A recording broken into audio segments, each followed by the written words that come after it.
நீங்கள் கர்த்தரால் ஆசீர்வதிக்கப்பட்டவர்கள். நீங்கள் கர்த்தரால் ஆசீர்வதிக்கப்பட்டவங்கிறதான காரியங்களை பார்க்க போகிறோம். ஏன்னா இன்றைக்கி அநேகர் நீங்கள் என்னங்க ஏசப்பா கூப்பிடுங்க, உங்களுக்கு எந்த கவலையும் இல்லைங்க, அவர் பார்த்துக்குவாருங்க அப்படின்னு சொல்லுவாங்க. அப்போ ஒரு ஆசீர்வாதத்தை நம்ம உணர்கிறோம். இங்கே பார்க்கும்போது நம்ம எல்லோரும் விரும்புகிற ஒரே காரியம் என்ன நினைக்கிறீங்க? ஆசீர்வாதத்தை. யாராவது ஆசீர்வாதம் வேண்டாம்னு சொல்லுவோமா? சொல்ல மாட்டோம். ஏன்னா ஆசீர்வாதங்கிறது ஒரு மிக சிறந்த ஒரு காரியம். ஆகையால் வேதாகமத்தில் இருந்தும் கூட பகிர்ந்து கொள்கிற காரியம், நீங்கள் கர்த்தராலே ஆசீர்வதிக்கப்பட்ட வேண்டிய தலைப்பில் உங்களோட பேசுகிறேன். ஆதியாகமம் 26வது அதிகாரம் 1 முதல் 5 வரை வாசிக்க கேட்போம். ஆபிரகாம் நாட்களில் உண்டான பஞ்சத்தை அல்லாமல் பின்னும் ஒரு பஞ்சம் தேசத்தில் உண்டாயிற்றது. அப்பொழுது ஈசாக்கு பெலிஸ்தருக்கு ராஜாவாக்கிய அமலேக்கினிடத்திற்கு போனான். கர்த்தர் அவனுக்கு தரிசனமாகி, நீ எகிப்துக்கு போகாமல் நான் உனக்கு காண்பிக்கும் தேசத்தில் குடியிரு என்றார். அந்த தேசத்திலே வாசம் பண்ணு, நான் உன்னோட கூட இருந்து உன்னை ஆசீர்வதிப்பேன். நான் உனக்கு உன் சன்னதிக்கும் உன் தேசங்கள் யாவையும் உன் தகப்பனாக ஆபிரகாமுக்கு நான் இட்ட ஆணையின்படி நிறைவேற்றுவேன்னு சொல்லிட்டு, ஆபிரகாம் என் சொல்லுக்கு கீழ்ப்படிந்து என் விதிகளையும் என்னுடைய கற்பனைகளையும் என் நியாயங்களையும் பிரமாணம் கைகொண்டபடினாலே என்ன செய்ய போகிறேன்? நான் உன் சன்னதி வானத்தின் நட்சத்திரத்தை போலவும் பெருக பண்ணி உன் சன்னதியை இந்த தேசங்கள் யாவும் தருவேன். உன் சன்னதிக்குள் போல சகல ஜாதிகளும் ஆசீர்வதிக்கப்படும் அப்படின்னு சொல்லி ஆசீர்வதிக்கிறார். இது நம்ம படிச்சுட்டு அப்படியே போயிடும். ஆபிரகாம் காலத்தில் ஒரு பஞ்சம் உண்டாச்சு அப்படின்னு பார்க்குறோம். அந்த முதலாம் வசனத்தில் பார்த்தீங்கன்னா, ஆபிரகாம் நாட்களில் உண்டான பஞ்சத்தை அல்லாமல் பின்னும் ஒரு பஞ்சம் உண்டாச்சுன்னா, ஆபிரகாம் காலத்தில் ஒரு பஞ்சம் உண்டாச்சு. இப்போ இவருடைய ஈசாக்கோட மகனாகி காலத்திலும் பஞ்சம் உண்டாகுது. பஞ்சம் வந்து நம்ம என்ன செய்வோம்? இடம் விட்டு இடம் நகர்ந்து போய் பிழப்புக்குரிய காரியங்களை செய்வோம், நம்ம உண்டாக்கி கொள்வோம். இப்போ இங்கேருந்து அநேகர் திருப்பூர் போவாங்க. ஆனால் கோயம்புத்தூரில் தான் முதல் பிஸ்னஸ். இது பிஸ்னஸ் ஏரியா. இப்போ கோயம்புத்தூரில் திருப்பூர் என்ன பனியன் கம்பெனிக்கு அங்கே போய் தொழில் செய்கிறாங்க. சில வட மாநிலத்துக்கு இருக்கிறவங்கெல்லாம் இங்கே வராங்க தமிழ்நாட்டுக்குள்ளே. அது குறிப்பாக கோயம்புத்தூரில் நிறைய இடங்கள் வர்றாங்க. அவங்க சென்னை பல இடங்களில் ஆர்ப்பணித்து ஒரு வேலைக்காக, அங்கே பிழப்புக்குரிய காரியம் இல்லை, வருமானத்துக்குரிய காரியம் இல்லாத போல் அந்த காலத்தில் பஞ்சம் உண்டாயிடுச்சுன்னா, மேய்ச்சல் இல்லை, மழை இல்லை அப்படின்னா மேய்ச்சல் இல்லை, மேய்ச்சல் இல்லைன்னா விவசாயம் இல்லை, விவசாயம் இல்லைன்னா வருமானம் இல்லை. அப்படி ஒரு நிலை வந்துச்சு. அப்போ ஆபிரகாம் நாட்கள் வந்தபோது ஆபிரகாம் எங்கே போயிட்டான்? நேராக எகிப்துக்கு போயிட்டான். ஆனால் இங்கே கர்த்தர் என்ன சொல்கிறாருன்னா, நல்லா கவனித்து பார்த்தீங்கன்னா 2ஆம் வசனம், கர்த்தர் அவனுக்கு தரிசனமாக, நீ எங்கே போக வேண்டாம்? ஆமாம், எகிப்துக்கு போக வேண்டாங்கிறாரு. ஆனால் அவன் எகிப்துக்கு போனால் எகிப்தினுடைய ஆட்கள் வந்து சாரால் அழைத்தார்கள் என்று சொல்லி பார்க்குறோம். பாவசேரி பார்த்தாங்கன்னு. இதே போல் இவன் இப்போ யார்கிட்ட வாசம் பண்ணி கொண்டு இருக்கிறான்? பெலிஸ்தரோடு இருக்கிறான். பெலிஸ்தர் கர்த்தர்களுக்கு விரோதமானவங்க தான். ஆனால் அங்கே தான் இருக்கிறான். கர்த்தர் தரிசனமாகி, அட இங்கேயே குடியிருப்ப, நான் சொல்ல முடியுது, நான் உன் தேசத்தில் வாசம் பண்ணி உன்னோடு இருந்து உன்னை ஆசீர்வதிப்பேன். நான் உன் சன்னதிக்கும் உன் தேசங்கள் யாவும் தகப்பனுக்கு வாக்கு பண்ணது போல் தருவேன் வாக்கு பண்ணுறாரு. அப்போது அவர் ஒன்று மட்டும் ஈசாக்குக்கு ஞாபகப்படுத்துகிறார். 4ஆம் வசனத்தில், அவன் என் சொல்லுக்கு கீழ்ப்படிந்து என் விதிகளையும் என் கற்பனைகளையும் என் நியாயங்களையும் என் பிரமாணங்களையும் கைகொண்டபடினாலே நான் என்ன செய்கிறேன்? நான் உன் சன்னதியை உங்கள் அப்பா கீழ்ப்படிஞ்சதுனால பிள்ளைகளுக்கு ஆசீர்வாதம். இன்றைக்கி தாய் தகப்பன் கீழ்ப்படியாதனால பிள்ளைகளுக்கு ஆசீர்வாதமே இல்லை. உதாரணமாக ஒரு பைபிள் கூட வசம் கொடுக்குதே, நீ வேதத்தை மறந்தாய் ஆகிய பிள்ளைகளை மறந்துடுவேன். அப்போ பிள்ளைகளுக்கு சாபமாக இன்றைக்கு பிள்ளைகள் வறுமை இல்லை, தரித்திரத்தில், படித்து வேலையில்லை, நல்ல படிப்புக்குரிய வாய்ப்புகள் இல்லை, நன்றாக ஒரு திருமணம் பண்ணும்போது நல்ல வாய்ப்பு அமைய மாட்டுது. பிள்ளைகளுக்கு எதிர்காலங்கள் இருளாக இருக்க காரணம் தாய் தகப்பன் கீழ்ப்படியல. எப்போ கீழ்ப்படுகிறோம்? நம்ம பிள்ளைகளுக்கு பிரச்சனை வரும்போது தான் தாய் உபவாசிப்பான். ஐயோ என் பிள்ளைக்கு இப்படி ஆயிடுச்சு, உபவாசம். உண்மையா இல்லையா? நம்ம பிள்ளைகளுக்கு ஏதாவது வந்தால் தான் உபவாசம் செய்வோம். மிச்ச நாள் அதுக்கு முன்பாக உபவாசம் போட்டு என் பிள்ளையை பரிசுத்தமாக காத்துக்குங்கிறதுல பிள்ளைகளை ஆண்டவருக்கு ஒப்பு கொடுக்கறதில்ல. கர்த்தருக்கு ஒப்பு கொடுக்காம அவன் இன்ஜினியராவோ டாக்டராவோ அவன் நல்ல ஒரு மேன்மையான வக்கீலாவோ லாயராவோ ஒரு ஜட்ஜாவோ வரணும் விரும்பி என்ன செய்கிறாங்க? பிள்ளைகளை மேன்மையான படிப்புகளுக்கு இப்போல்லாம் ஐடி பிள்ளைகள் அனுப்புகிறாங்க. பிள்ளைகள் எப்படியாவது வரணும், பிள்ளைகள் ஒரு மேன்மையான ஸ்தானத்தில் வீற்றிருக்க வேண்டும், மேன்மையான இடங்கள் இருக்கணும்னு சொல்லி பிள்ளைகள் அனுப்புகிறாங்க. அதை விட ஒரு மேன்மையான வேலை இருக்குது. என்னது? கர்த்தருக்கு சேவை செய்வது. அதுக்கு யாராவது ஒப்பு கொடுக்குறோமா அப்படின்னா இல்லை. ஒன்றும் வேண்டாம். சில குடும்பங்களிலே பார்த்தீங்கன்னா பிள்ளைங்க வளர்ந்துட்டாங்க, ஞானஸ்தானத்துக்கு ஒப்பு கொடுங்கன்னா பிள்ளை கூட கீழ்ப்பிடிஞ்சிரும். பேரண்ட்ஸ் வேண்டாம் பாஸ்டர். ஏன்னா அவன் பிள்ளை மேலே அவங்களுக்கு என்ன இல்லை? நம்பிக்கை இல்லை. அப்படின்னா பிள்ளை செய்கிற தப்பு தாய் தப்புனுக்கு தெரியுது. எங்கே அவன் ஞானஸ்தானம் மட்டும் தவறி போயிடுவானோ அப்படிங்கிற பயம். அப்போ நீ தாய் தாப்ப பிள்ளை கெட்டு போயிருக்கிறான், அவன் அழிந்து கொண்டு இருக்கிறான், அவன் தவறான பாதையில் போகிறான் அப்படின்னு சொல்லி அவனுக்காக ஜெபிக்கிற எண்ணம் இல்லை. பிறந்து குழந்தையே இல்லை ஆபிரகாமுக்கு. 100 வயசில் குழந்தை கிடக்குது. 100 வயசில் குழந்தை கிடைக்கும் போது சாராளுக்கு 90 வயசு. ரொம்ப லேட்டு. ஒரு குழந்தை கிடக்குது, ஆஹான்னு கொஞ்சிருக்கிறாங்க. 13 வருஷம் ஓடிடுச்சு. இப்போ 13 வருஷம் போது எப்படி இருப்பான் பார்த்த பையன்?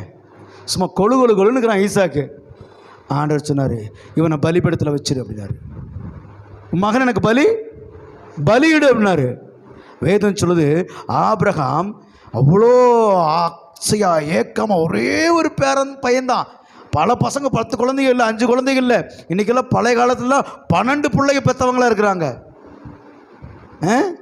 நிறைய பிள்ளைங்க பெற்றாங்க. இன்றைக்கி அப்படியே குறைஞ்சு நாம் இருவர் நமக்கு இருவர்னா இப்போ நாம் இருவர் நமக்கு ஒருவருங்கிறான். இனி அடுத்து என்ன போடுவானா, நாம் இருவர் நமக்கு இன்னொருத்தன் எதுக்கு? ஏன்னா ஜனம் பெருகிருச்சு. இப்போ இன்றைக்கி ஜனத்தொகை பெருக பஞ்சம் இடம் நெருக்கம் வரதுனால இப்படி சொல்கிறாங்க. அப்போ ஆபிரகாமுக்கு ஒரே ஒரு மகன். அப்படியே சாரால் அவங்க மொத்த சொத்துக்கும் சுதந்திரவாளி. கொஞ்சம் கொலாவி அவன் அப்படியே தூக்கி தலையில் வச்சு ஆடிட்டு இருக்கிறத பார்க்குறாரு ஆண்டவர். அவங்க விரும்புகிறாங்கன்னு தெரிஞ்சு அது விரும்புறது கேட்குறாரு, எனக்கு தான் அப்படிங்கிறாரு. என்ன கொடுமை சிந்திச்சு பாருங்க. இப்போ ஒன்றும் வேண்டாம், நாட்டில் பிரச்சனை. குடும்பத்துக்கு ஒரு வாலிப பையனை இராணுவத்தில் சேர்க்கணும்னு சொல்கிறாங்க. நம்ம முடிஞ்ச அளவுக்கு நம்ம பையனை என்ன செய்வோம்? ஒழிச்சு தான் பார்ப்போம். ஆனால் அதான் வட மாநிலங்களே பஞ்சாப்பு அந்த இடங்களில் பார்த்தா பசங்க பூரா ஆர்மியில் தான் இருக்கிறானுங்க. 3 பசங்க ஒரு அம்மாவுக்கு 3 பேர் ஆர்மியில். 2 பசங்க செத்துட்டாங்க. இன்னொரு பையனை கொண்டு அந்த மாதிரி நிறுத்துது. அப்போ அந்த அம்மா சொல்கிறாங்க, இன்னொரு பையனுக்கு இருந்தால் நல்லா இருந்திருக்குமே, இன்னொரு பையனை கூட ஆரம்பிக்க என்ன செஞ்சுருப்பேன், என் தேசத்தாக்க கொடுத்துருப்பேன். இன்றைக்கி தேசத்தை காக்கிறதுக்கு நம்ம என்ன செய்கிறோம்?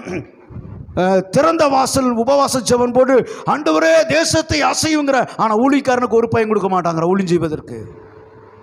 பிள்ளைகளை கொடுக்க மனம் இல்லை.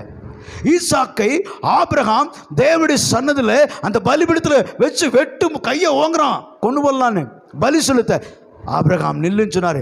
இப்போ ஆபிரகாமோடு பேசினவர் இப்போ ஈசாக்கோட பேசுகிறாரு. ஆபிரகாமத்தில் பஞ்சம் வந்தது போல இவங்களத்தில் ஒரு பஞ்சம் வந்துருச்சு. அப்போ சொல்கிறாரு, ஆபிரகாம் என் சொல்லுக்கு கீழ்ப்படிந்து அப்படின்னு. ஈசாக்கு தெரியும், உமக்கு கீழ்ப்படிஞ்சு என்னையே பலியாக வச்சவன் தானே எங்கள் அப்பன். அப்படின்னா அவர் பிள்ளையை நேசித்தாரா இறைவனை நேசித்தாரா? ஆபிரகாம். பார்த்தீங்களா, நம்ம யாரை நேசிக்கிறோம்? இறைவன் நேசத்தை எல்லாமே கொடுத்துடணும் இல்லை? கொடுத்துட்டோமா? பிள்ளைகளை கொடுத்த மௌலியத்துக்கு ஏன் கொடுக்கல? இன்னைக்கு பாஸ்டர்னு எப்படின்னா, ஊழியக்காரன் வந்து யாரையும் திட்டக்கூடாது. விசுவாசிகளை திட்டினா பிடிக்காது. அவங்க என்ன செஞ்சாலும் பொறுத்துக்குவாங்க, கமிட்மெண்ட் பண்ணுவாங்க. பாஸ்ட்டு கமிட்மெண்ட்டில் அவங்க கரெக்டாக இருக்க மாட்டாங்க. ஆனால் பாஸ்ட் கரெக்டாக இருக்கணும். ஏன்னா ஒரு எதிர்பார்ப்பு. இங்கே தேவன் அவர்கிட்ட கமிட் பண்ணுறாரு, நான் உனக்கு கீழ்ப்படிஞ்சினா உன்னை என்ன செய்வேன்? ஆஸ்வதிப்பேன். உங்கள் அப்பா அம்மாவுக்கு உங்கள் அப்பா எனக்கு என்ன செஞ்சாரு? கீழ்ப்படிந்து நடந்து என் விதிகளையும் என் கற்பனைகளையும் என் பிரமாணங்களையும் கணக்கி கொய்கண்டபடினாலே உன் சன்னதி ஆஸ்வதிக்கிறேன். அப்போ நீ கீழ்ப்படிந்துனா உன் சன்னதி என்ன செய்வேன்? நான் ஆசீர்வதிப்பேங்கிறாரு. அப்போது ஆண்டவர் வாக்கு பண்ணோன்னே அதில் 6ஆம் வசனம் பாருங்க. அவன் என்ன பண்ணான்? 26:6.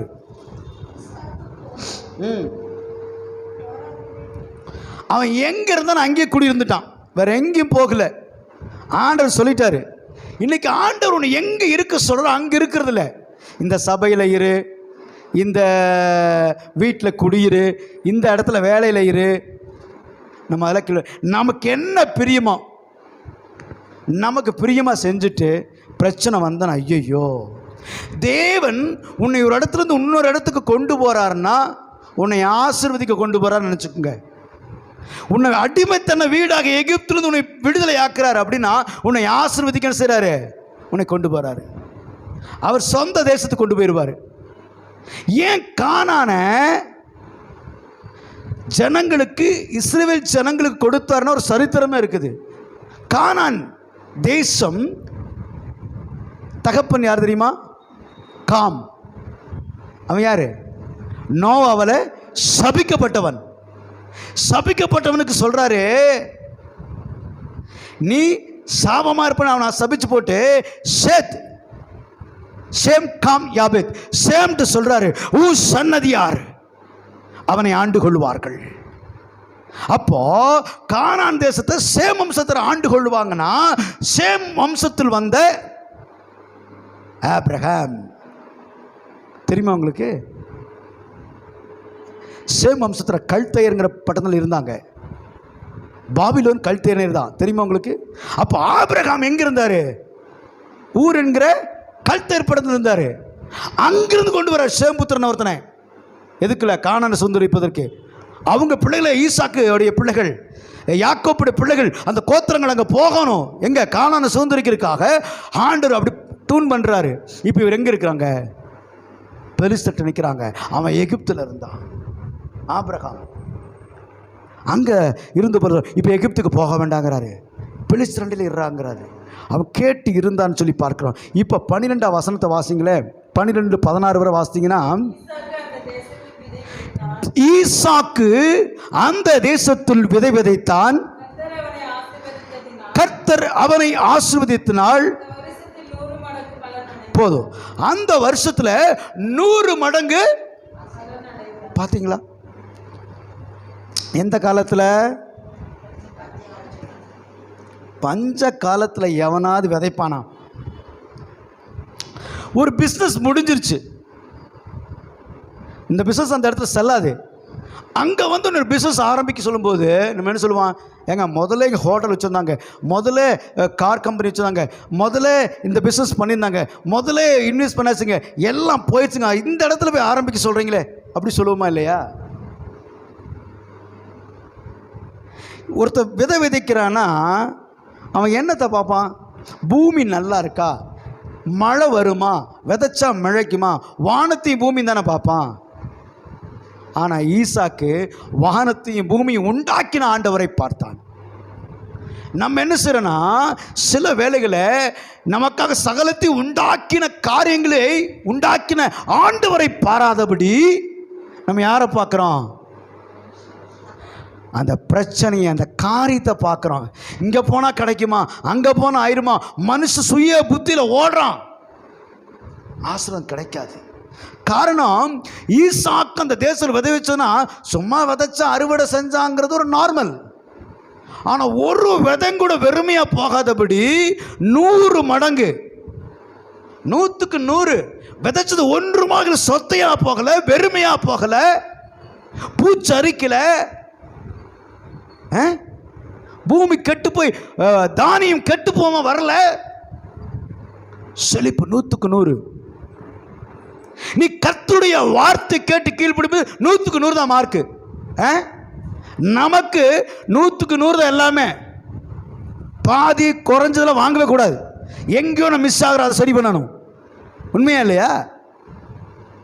நான் என்ன பொறுத்தவரைன்னா, நம்ம எல்லாவற்றிலும் நம்ம சீர்படுத்தணும். சில நேரத்தில் மிஸ் ஆயிடுவோம்.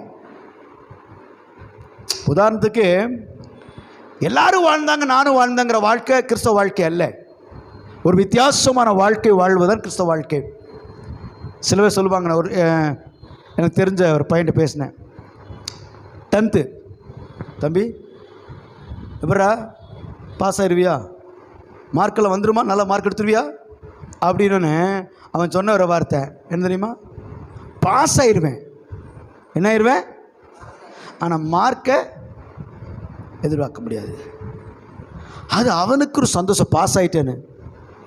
நீ ஜெயிச்சிட்ட, ஓடி ஜெயிச்சிட்ட. எத்தனாவது ப்ரைஸ்? நான் தேர்டு. ஆனால் ஃபஸ்ட்டுக்கு தான் ஒரு மரியாதை தனியாக இருக்கும். நீ ஃபஸ்ட்டாக இருக்கணும் தேவன் விரும்புகிறாரு, அது பெஸ்ட்டாக இருக்கணும் விரும்புகிறாரு.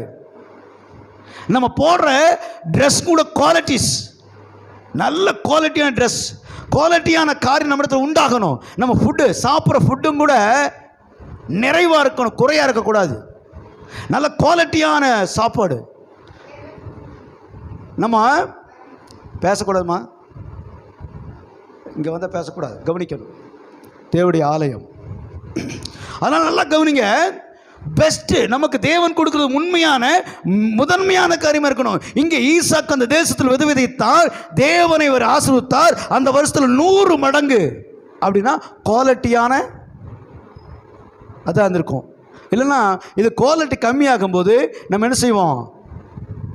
இவ்வளோ ப்ரெசண்ட்டில் நமக்கு நம்ம விதைச்சளவு கிடைக்கலைங்க, பாதி வேஸ்ட்டாக போயிடுச்சுங்க அப்படின்னு வேஸ்ட்டாக போனது ஒரு வேஸ்ட்டுக்கும் நல்லதுக்கு சேல் பண்ணுவோம். ஆனால் 100 மடங்கு கிடைக்காது.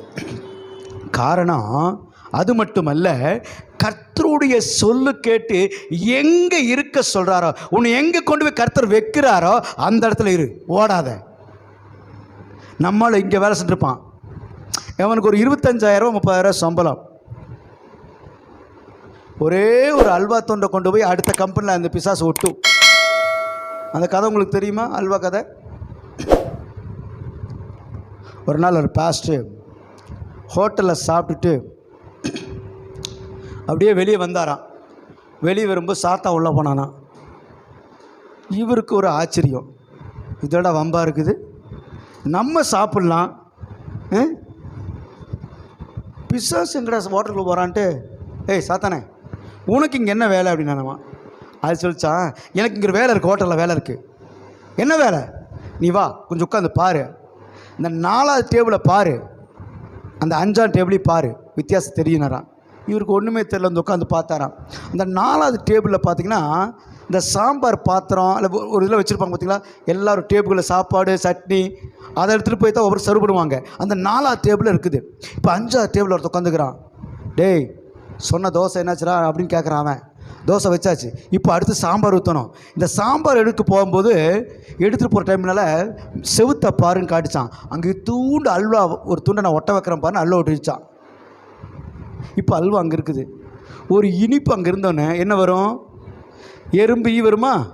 ஒரு ஈ ஓடி வந்து என்ன செஞ்சிச்சு, அந்த அல்வா மேலே உட்காந்துச்சு. ஈயை சாப்பிட்றதுக்கு அங்கேருந்து ஒரு பள்ளி வேகமாக வந்துச்சு. அந்த ஈயை பிடிக்கிறதுக்கு அந்த பள்ளி எப்படின்னு தவறி சாம்பாருக்குள்ளே விழுந்துருச்சு. நல்லா கொதிச்சு சாம்பாருக்குள்ளே என்ன ஆச்சு, அந்த குண்டாக்குள்ளே விழுந்துருச்சு. இப்போ 5வது டைமில் இருக்கிறவன் டேய் சாம்பார் ஊற்றுறோங்கிறான். இந்த சர்வருக்கு தெரியுமா, வந்தோன்னு கலக்கி ஊற்றுறான். ஊற்றுனா பள்ளி கிடக்குது. ஏண்டா சாம்பாரில் பள்ளி கிடக்குதுன்னு கூட தெரியாமல் ஊற்றுறியான்னு சொல்லி ஒரு அடி. ஏன்னா நான் தெரிஞ்சால ஊற்றுனேன், என்னை அடிக்கிறேன்னு சொல்லி அவன் அடிக்க ஒரே ஓட்டில் கலப்புலன்னு ஆயிடுச்சான். சாத்தான் சொல்லிச்சா, நான் வந்த வேலை முடிஞ்சது போயிட்டு வரேன்னுச்சான். புரியுதா? இப்படித்தான் நம்ம குடும்பங்களிலே சில சாத்தான்கள் செய்கிற காரியம், ஒரு அல்வா துண்டு ஒரு பிரச்சனையை ஒட்டி வச்சிருது. அந்த பிரச்சனை காரணம் என்ன என்று நம்ம ஆராய்ந்து பார்ப்பதில்லை. ஆவிக்குரியவன் எல்லாவற்றையும் ஆராய்ந்து வருகிறான். அவனை ஒருவனால் அறிய முடியாது. இந்த பாஸ்ட்டை புரிஞ்சுக்கொள்ள முடியாது, அவன் ஆவிக்குரியவன். இந்த விசுவாசியை புரிஞ்சுக்கொள்ளவே முடியல, அவன் ஆவிக்குரியவன். சில பேர்த்த உண்மையாலுமே புரிஞ்சுக்க முடியாது, அவன் மனநிலைமை பாதிக்கப்பட்டவன். என்ன செய்யறானே தெரியாது. இங்கே வேதம் சொல்லுது, ஈசாக்கு அவருடைய தகப்பன் கீழ்ப்படிந்ததை போல கர்த்தருக்கு கீழ்ப்படிந்தான். எப்போ நீ கீழ்ப்படுறியோ கீழ்ப்படிதற்கு வரும் பலன் ஐஸ்வர்யமும் கனமும் மகிமையாம் என்று வேதம் சொல்லுது. அப்போ நம்முடைய ஆசீர்வாதம் எப்போ பார்த்தாலும் தரித்திரம், வேலை இல்லை, பணம் இல்லை, கஷ்டம், பிரச்சனை தீரவே மாட்டுதுன்னா காரணம் கடவுளுக்கு கீழ்ப்படியாத காரணம். கடவுளுக்கு என்ன செய்யணும்? கீழ்ப்படியணும். நம்ம கீழ்ப்படுகிறது இல்லை. ஆண்டவர் நேராக வந்து பேச மாட்டார். ஆண்டவர் பேசுவதற்கு நியமிக்கப்பட்ட ஆள் யார் என்று சொன்னால் கர்த்தர், ஊழியக்காரன். கர்த்தருடைய ஊழியக்காரனை வச்சிருக்கிறார். எதுக்கு? அவரை கொண்டு பேச, ஆசாரியனை கொண்டு பேச. உடன்படிக்கை படிப்பத்திலிருந்து தேவனுடைய சத்தம் வந்துச்சுன்னா ஆசாரியன் கேட்டு சொன்னான். தீர்க்கதரிசி வச்சிருந்தாரு சத்தத்தை கேட்கறதுக்கு. நீ கடவுள் கீழ்ப்படுத்த உங்ககிட்டயே பேசுவார். நீ கீழ்ப்படியாம கேட்க முடியாத பாஸ்டர்களுக்கும் தீர்க்கதரிசி ஓடிட்டு இருக்கிற. அவர் உண்டியே பேசுவார். தகப்பன் பிள்ளைகிட்ட பேசாம வேற யார்கிட்ட பேசுவா? நீ தகப்பனுக்கு பிள்ளையாராத அப்படின்னாலே மூணாவது மனுஷன்கிட்ட உதவி கேட்குற. எப்படியாவது எங்கள் அப்பாட்ட சொல்லி கொஞ்சம் சிபாரிசு பண்ணுங்க, எங்கள் அம்மாட்ட சொல்லி சிபாரிசு பண்ணுங்க. பிள்ளைகளுக்கு ஏதாவது தேவைன்னா அப்பாட்ட கேட்டால் போ நீ கீழ்ப்படிய மாட்டான், வாங்கி தர மாட்டான் அப்படி சொன்னால் அவன் அம்மா கிட்ட போவான். அவன் அம்மா கிட்ட போய் நைஸா அம்மா அவர் சொல்லி வாங்கி கொடுமா அப்படி மூணாவது மனுஷன். இவன் அப்பா தானே எனக்கு கொடுங்கப்பான்னு கேட்கறக்கு இல்லை. இன்றைக்கி நம்ம அப்படித்தான். ஆண்டவருக்கு உண்மையால் அப்படின்னால ஜபத்துக்கு பதில் வராங்கட்டிக்கு உடனே என்ன செஞ்சுருவோம், ஒரு பாஸ்டரை போட்டு பாஸ்டரை வர வச்சுருவோம். எதுக்கு? குறி கேட்கறக்கு.